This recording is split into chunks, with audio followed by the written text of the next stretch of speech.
Hi, listeners. Welcome to Grief Out Loud. Remember the last time you tried to talk about grief and suddenly everybody left the room? Grief Out Loud is opening up this often avoided conversation because grief is hard enough without having to go through it alone. We bring you a mix of personal stories, tips for supporting children, teens, and yourself, and interviews with professionals in the grief world. Platitude and cliche-free, we promise. Grief Out Loud is hosted by me, Jana DeCristofaro, and produced by Dougie Center, the National Grief Center for Children and Families in Portland, Oregon.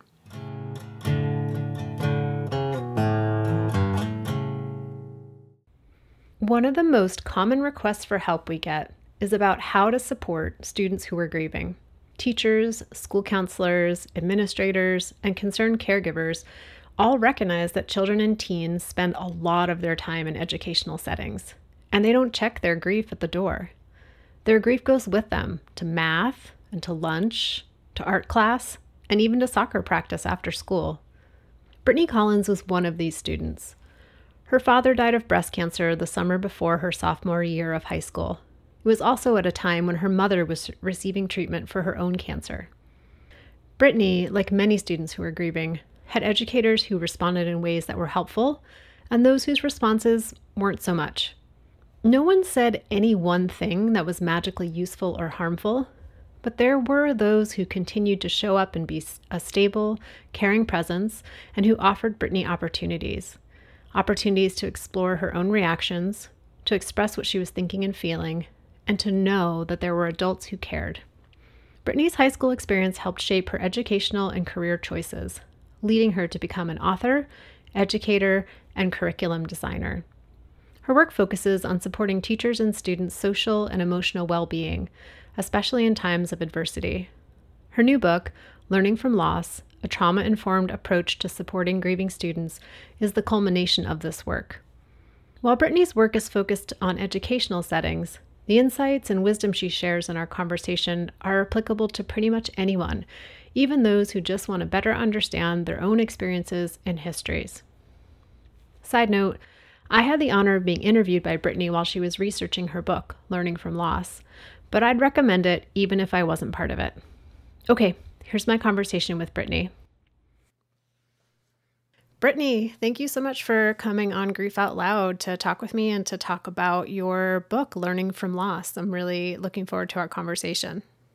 Thanks so much for having me, Jana. It's my pleasure and privilege, and I want to share with listeners that I had the privilege of interviewing you several years ago and highlighting your expertise in my recent book, Learning from Loss. And so it's especially exciting to have this opportunity to engage in this conversation with you.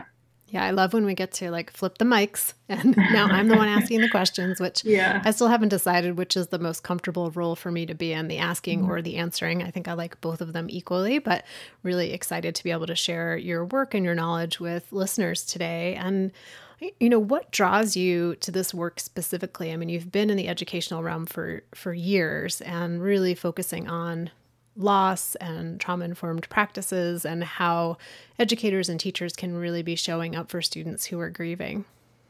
Certainly. So I would say that really the impetus for my work started when I was a bereaved student. So I lost my father to male breast cancer when I was 14, the summer before my sophomore year of high school. It was a time when my mother was also in treatments for her first of 2 breast cancer diagnoses. And so it was a time, entering adolescence, experiencing this profound close loss, and realizing, later in life how teachers, I was very privileged to have many caring adults in my circle who really had a longitudinal impact on my life and inspired me to go into education, but also in a grief context, were really there for me and supported me through that experience. At the same time, I also experienced and witnessed how grief and loss sometimes make adults uncomfortable. And there was, some social discomfort, both with adults and with peers, right? Fellow students. I think grief can be an othering experience. And I certainly lived through that. And also on the flip side, when we're intentional about our approach, working with young people who are experiencing loss, and that might be a form of loss that's not directly connected to a death. But when we're intentional about that approach, those relationships can really have lifelong impacts. And so it was this both and for me. And then going in, I knew I wanted to study education, but going into my first education program out of high school, really thinking about social emotional learning, identity development, all of these things also relate to grief, and grief and loss impact all of these entities in education. And so it was this sort of reciprocal relationship. And really, I just had this inquiry of how do we do this better? That's why I wanted to speak with folks like you and other experts in the field, because I approach this work as certainly the formerly bereaved student and then as an educator, but not as a psychological professional or trained mental health professional or social worker, right? And so I think it's really important to bring in all of those perspectives into these conversations and just really think together about how do we do this well? How do we do this better? And now we see, I started my work prior to the pandemic, but now we see a really unique time of loss, an extended time of loss in various iterations. The work has only, I think, heightened in terms of significance and relevance. It's interesting, Brittany, because so many people, I think, who have a personal tie to whatever the motivation is for the work that they're doing in the world, it's often rooted in a place of, it was really terrible for me, so I want to make it better for other people who did not go through it in such a not so great way that I did. But from what you're saying, it was, you also had examples of how it was really supportive with teachers and other educators. And I wonder if there's an example you could give of, like, what is something that one of those teachers did or said that really was helpful? Yeah, two examples really come to mind. So a dance teacher who I had the privilege of working with all through high school, and also my high school advisor. My dance teacher, because she introduced me, and not always in an explicit way, but in her own way, to the ways in which yoga and exercise or dance or art can be an outlet in times of grief. She had recently lost her mother, and so also was experiencing her own form of loss as an adult, was relatively open about that, but really respected my own boundaries. So I was a teen who did not want to talk about my loss at all, despite, appreciating the presence of these folks in my life. I was not someone who wanted to sit down and have a heart-to-heart conversation. I wanted school to be a place where I was just a teen like everyone else and didn't always have to engage with that story. But my dance teacher actually offered to have a tribute performance in memory of my father. And that was a really wonderful coping mechanism because it was also nonverbal. And so it was a way to kind of acknowledge and honor this loss, but not have to tell the story or speak about it. And yoga and meditation ended up serving me well throughout life, right? And so my dance teacher was the first person to introduce those sorts of coping mechanisms and strategies. And then my high school advisor, who I mentioned, she, again, not so much in a direct consideration of loss, but established a sense of routine and connection with me. And so I had, I think, weekly or biweekly check-in meetings with her. And it was just a half hour of like, hey, come hang out in my office and talk about how things are going for you, talk about classes, whatever it was. But having that one caring adult and that consistency of having access to this relationship in a predictable way across years. And so it was typical in my school to switch advisors year to year, but I had the benefit of having her for 4 years, which was not typical. And just really having that opportunity for a relationship to grow was especially helpful. What I'm really appreciating about those examples is that in neither one was it some magical phrase or statement or perfect thing that either one of them said to you the moment they found out your dad died, which is where I think so much of the pressure comes from for, people who are a teacher or whatever it is, family member, friend, someone's like, I heard someone died.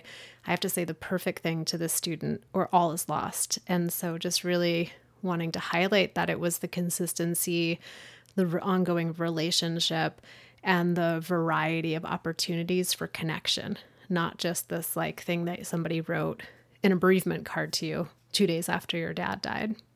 Absolutely. And I talk a lot in my writing about kind of facilitating furthered connection as being the goal in grief support, and thinking about things like vicarious trauma or compassion fatigue, like the potential emotional toll that can happen when teachers or other caring professionals are routinely exposed to others' losses or experiences of trauma. Like, I think that's a very important part of this conversation, that both young people and the caring adults are impacted by a loss experience.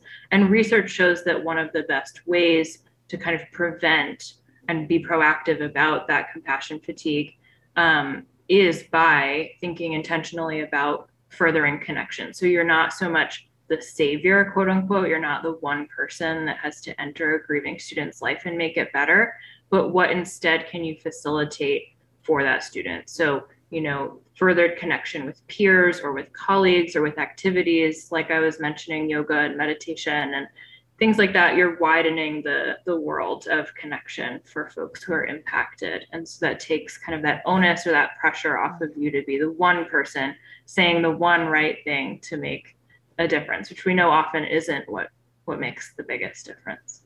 Yeah, almost like thinking about educators in this realm of being conduits, as you mentioned, like facilitators of connection and identifying students who might need extra support and then finding those supports. And, you mentioned earlier with, that you were writing your book pre-pandemic and then it came out mid-pandemic, and thinking about how many more students now are being impacted by the death of a parent or a caregiver or an extended family member, and how that's also affecting their educators who are also having their own experiences of additional deaths in their lives. And I'm just curious, since the book has come out, what kind of feedback you've received or how you've seen that work be put into place in the context of this, amplified levels of grief happening. Mm-hmm. Well, I think through a somewhat optimistic lens, although that might seem like the wrong word to use, I think grief is a more dominant part of our conversation, or more accepted part of our conversation right in this moment, because it is so universal. I think that grief in Western culture, at least, has been a relatively isolated and an isolated experience, an isolating experience, and something that is often surrounded by silence. Like, we're socialized to not always know how to react or respond. If we're grieving, we feel like we maybe can't express that grief or be totally open with those around us about what we're going through. But now, in the context of the pandemic, I think that certainly loss of a person, but also other forms of grief that we're all experiencing, grief for our former lives, grief for a sense of normalcy, those are things that are coming into conversation in a different way alongside, mental health in general. But I think at the same time, there's certainly heightened urgency around the need for this work in the school system. We know that prior to the pandemic, approximately 7 out of 10 teachers had a student in their classroom who was bereaved, actively grieving.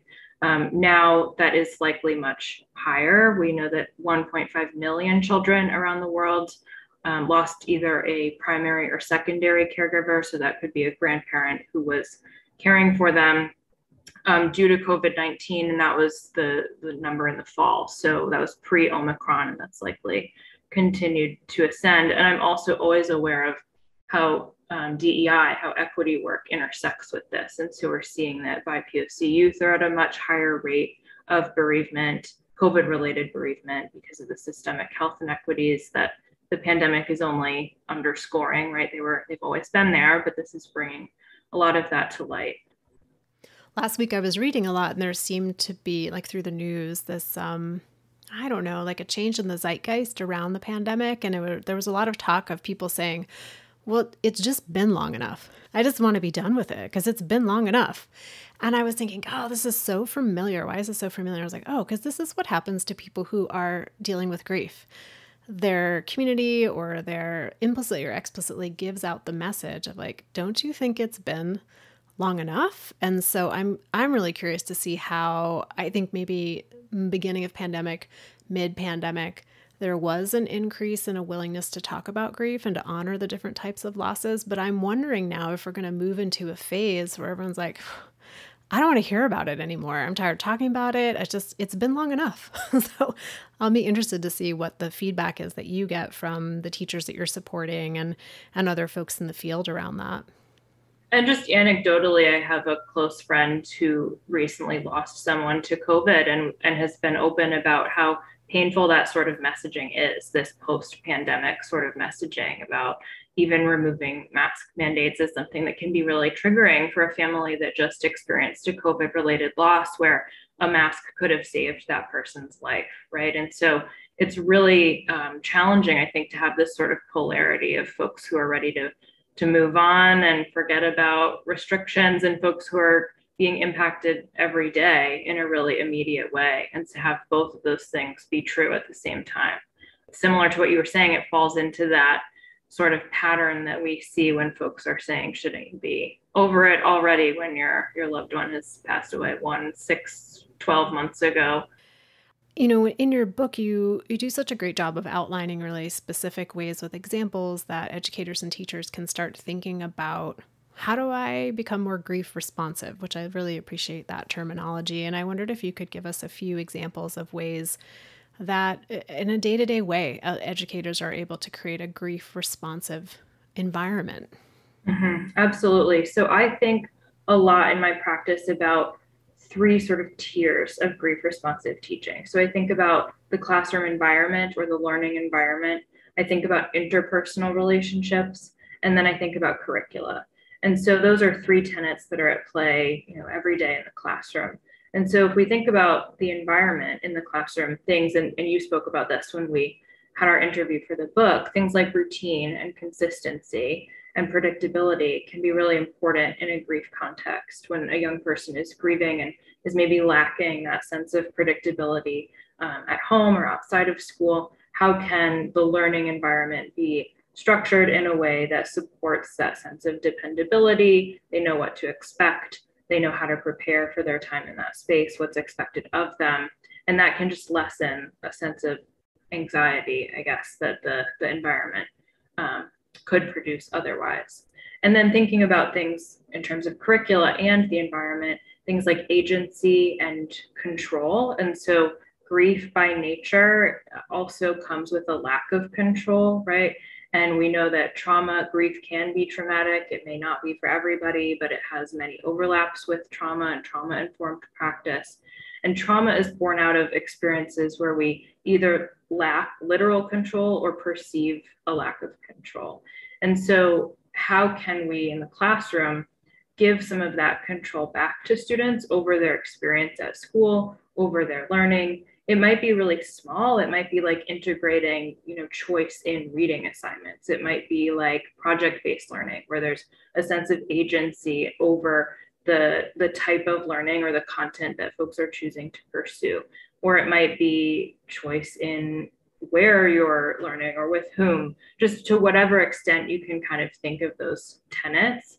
I also think about the three pillars of trauma-informed care. This is coming from psychologist Howard Bath, who says that the three pillars of trauma-informed care are safety, connection, and emotional regulation.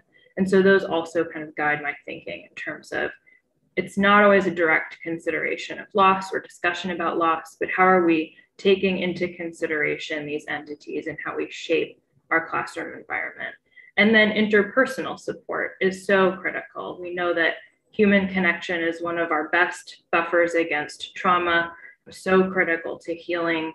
So whether that's a teacher or a coach or an advisor, thinking intentionally about your relational approach with students. And so how are you providing mentoring? I think it is important to acknowledge a student's loss experience, but certainly to also follow their cues about whether or not they're ready to talk about it. And so there's this fine line between acknowledging a loss, but not forcing a conversation that a student isn't ready for, but making it known that you're willing to be that person or to have that conversation. If that's true, if you are, and if you're not, then that's also important to know and identify other folks who might be. And so maybe that's the school counselor, maybe that's a colleague who had a similar life experience, like knowing your own comfort zone. And if you are outside of your comfort zone in a way that could potentially perpetuate harm or perpetuate that sense of othering for a grieving student, then acknowledging that in yourself. And again, going back to that idea of facilitating further connection, how can you do that in a way that sets up those systems of support? One thing I hear from a lot of people in the education realm is, they're like, this all sounds good, but like, where's the research to back this up? And that's so different than the realm I work in, which is really amplifying the voices of the kids and the teens and the young adults and the adults that I work with. I don't have to show a peer reviewed journal article about kids saying we really like it when people tell us the truth about what happened. I can just share stories from the kids directly.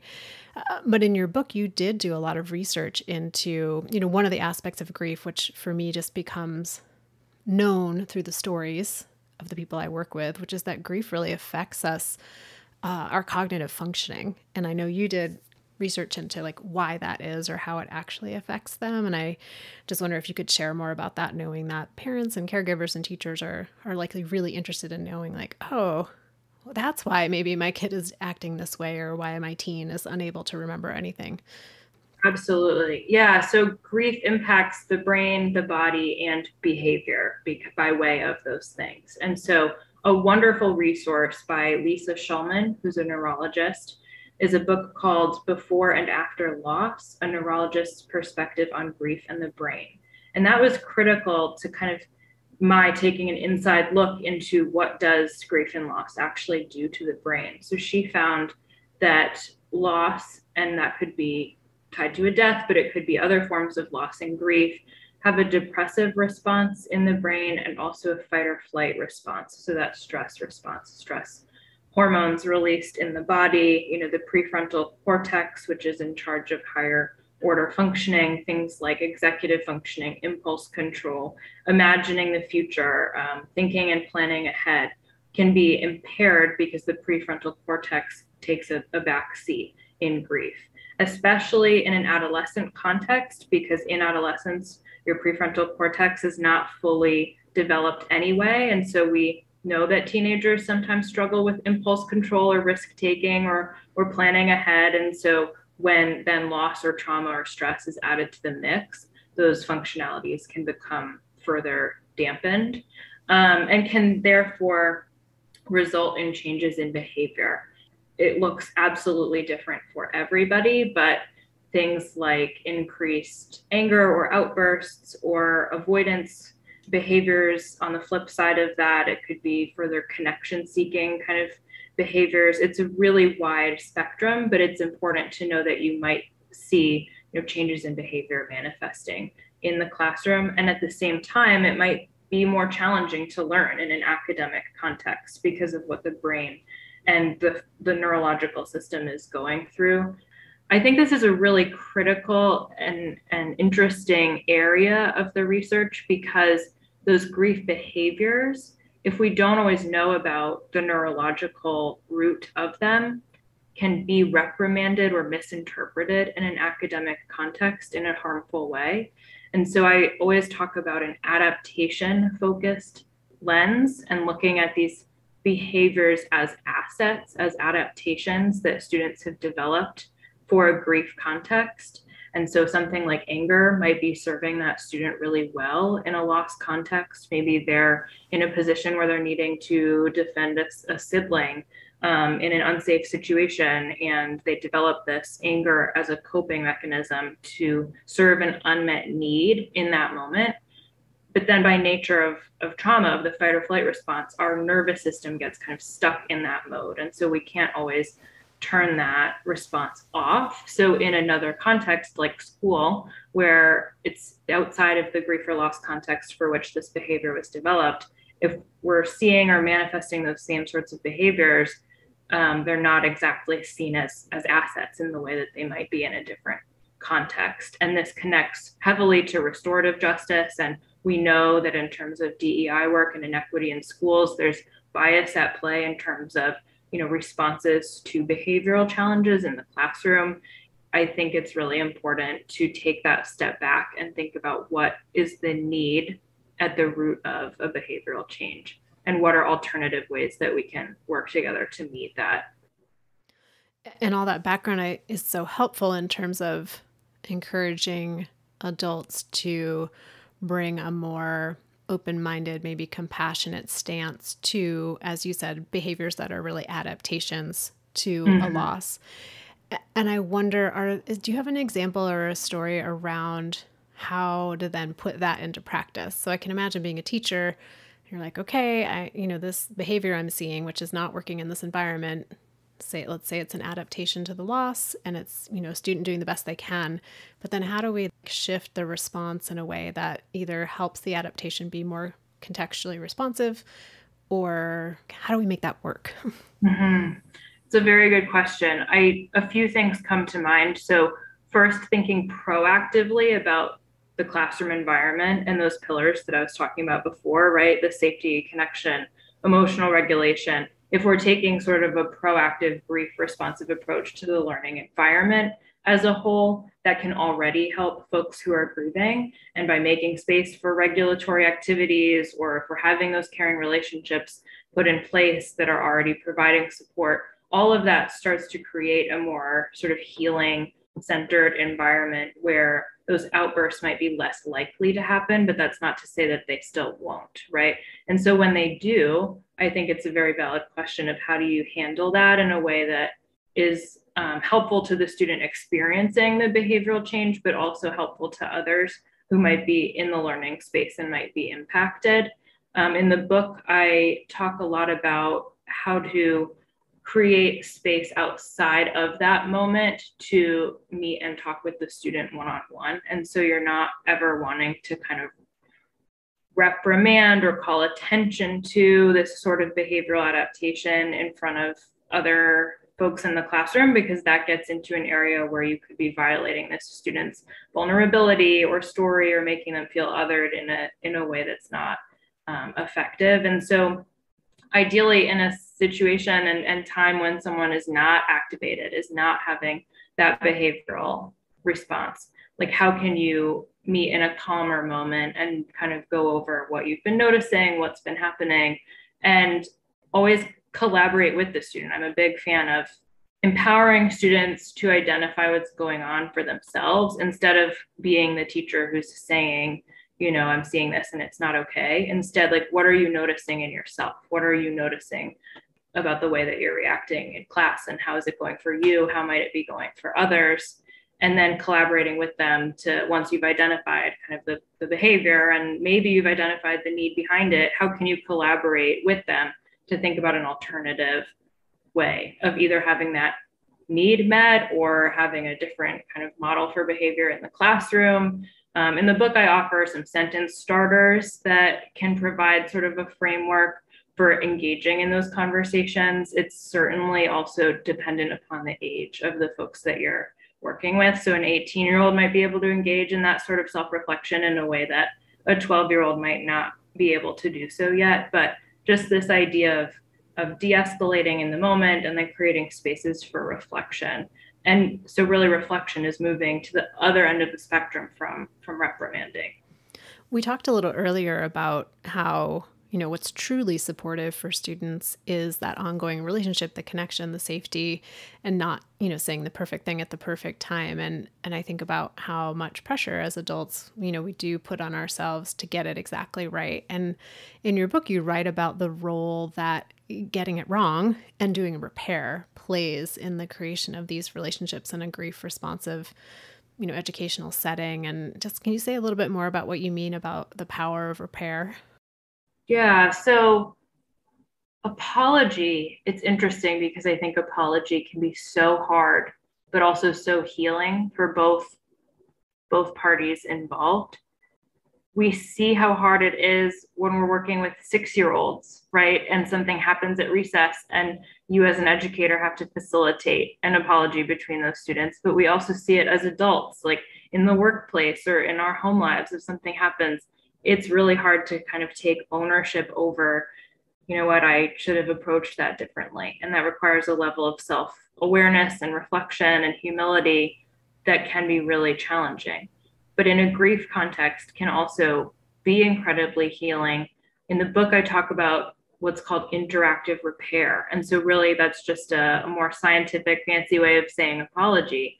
But when we model that as adults, that's something that students in a trauma context may or may not have access to adults who are actively modeling that interactive repair. This idea that if you mess up in a relationship, in a friendship, in a student-teacher relationship, in a parent-child relationship, it's something that you can actively repair and then move forward and still have a positive relationship and outcome. In a loss context, students may come to be kind of socialized to assume that there's this fear of additional loss, right? And so if they mess up in a relationship, there's this fear that that relationship will then be another form of loss. And so when you say something that you wish you hadn't said, you realize there was a moment of silence that you wish you had filled, or you shared a platitude, everything happens for a reason, that you realize wasn't helpful and want to take back. It's relatively rare that folks actually go back to the grieving student and address what they wish that they had done differently in that relational approach. I think because we as adults assume that we shouldn't admit when we're wrong in a relational context with younger people. But that moment holds the capacity to both model that that's possible, to model that a relationship can heal and repair and move forward and be so often, stronger after those moments. It might facilitate a stronger connection or relationship. So it models that for them, but also hopefully patches the relationship after whatever moment had occurred. I think about how, as like someone who's dealing with grief as a kid or as a teen, that there's likely to be a series of moments of missed opportunities and moments of disconnection where an adult or another student in their life says or does something in response to their grief that just doesn't feel good at all. But without that repair, where you get the opportunity to feel what does feel good, you could get to the place of just assuming like, this is just how grief feels. Like, this is just what it's like to be someone who's grieving in the world. It just feels totally isolating and disconnecting. And you don't even know maybe what you need or how to ask for something you might need until there is that moment of repair. Someone comes to you and says, "Ooh, I totally messed up. I really wish I had said or done this. You really deserve to have somebody who listens, or you deserve to have someone who remembers to ask questions, or you deserve this." And then I think, oh, that child or teen is now learning what feels good and how to articulate that maybe in the future to ask for what they need or to help somebody else understand when they're acting or doing or saying something that is creating that disconnect too. So I hadn't thought about how much it can help to have an apology in terms of being able to advocate for your own needs in the future. Right. And it helps to make grief a less othering experience, right? And so the reason I think that we're socialized into feeling when we are grieving that we shouldn't talk about what we're going through is because of those missed moments that you're talking about. And so if there is not that repair, if nobody regrets that silence and comes back to let us know about that, then we internalize that experience to feel like, oh, this must mean that my loss isn't supposed to be discussed in the context of this or maybe any other relationship. This is something that should be kept inside, which we know does not help the healing process, right? And can create that insecurity, that sense of insecurity or otherness that can be detrimental to someone's self-image or to their development. Well, Brittany, I'm really grateful your book, Learning from Loss, is in the world. And I know from talking with others in their grief that moments of celebration and moments of accomplishment can activate that shadow side of grief that comes with it. And I wonder what it was like for you to get to this milestone of writing this amazing book, publishing it, putting it out in the world, doing interviews around it, and knowing that the book, in a sense, exists because your dad died and he isn't here to celebrate in that accomplishment with you. Mm-hmm. Absolutely. No one has ever asked me that question, but it's absolutely a part of the experience. It's the motivation behind the project. But then there is, of course, this moment of, I wish that this person could see what I did with the help of many others, right? This is a collaborative sort of accomplishment. But to that end as well, one of my closest high school mentors actually passed away to because of COVID a couple of years ago. And I always assumed that I would share my first publication with him. And so the dedication page in the book highlights those people. But I think it's really powerful to be able to work on a project that feels like a tribute. And so I had that experience at 14 creating this dance performance that I mentioned in the beginning, right? That was a tribute performance right after my loss. And that was a healing experience. And this feels like a tribute in a different way. And so, of course, it's mixed emotions. It brings up grief and it can be challenging, but also feels meaningful because it feels like a way to also share the lessons that my dad taught me, and that then, in my loss experience, lessons that mentors taught me. I feel like a vehicle to pass those lessons along. So I kind of view it less about me as the author and more about channeling these other people's incredible contributions through me and out into the world. So for listeners who want to get a hold of your book and to connect with the work that you are doing, because you are a prolific writer, hundreds of articles, it seems like, out there in the world, and your website and your consulting, what are some ways for people to connect with you? Sure. So the Grief Responsive Teaching website is just griefresponsiveteaching.com. I'm also on Instagram. The handle is at Grief Responsive Teaching, Twitter at brcollins27. And then the book itself, there's links to it on my website, but also is available through Heinemann Publishing, the Heinemann website, heinemann.com. It's also on Amazon and Barnes & Noble. Great. Well, listeners, like I do every single time, all those links will be in the show notes so that you can reach out to Brittany and to connect with her work and get a hold of her amazing book. Brittany, thank you again for taking time out of your Monday evening to talk with me, and just for this book that you've created. I'm really grateful for you and for that work. Thank you so much for having me, and also for the incredible work that you do every day, and also your wonderful contributions to the book. I could not be where I am without specialists and, thinkers and scholars and folks like you who are doing this work on the ground every day. So it means a lot to be able to share this with you and with the community of listeners. And listeners, I say it each and every time to you, but thank you for being part of our community, for making the show mean what it does. We always love when you can share an episode with someone in your life who you think might be helped by it. You can also reach out directly to me at griefoutloud@dougy.org. That's DOUGY.org. And I'd love to hear from you if you are tuning in from outside of the United States. And I'd also love to hear from you if you are someone who has had someone in your life die of COVID-19. That could be a family member, a friend, a community member, and would be willing to share a little bit about your experience with me for a project that I am working on. You can find all of our past episodes at our website, DOUGY.org, as well as our downloadable tip sheets and information about our local programming. So thanks again for listening, and we hope you'll join us again next time.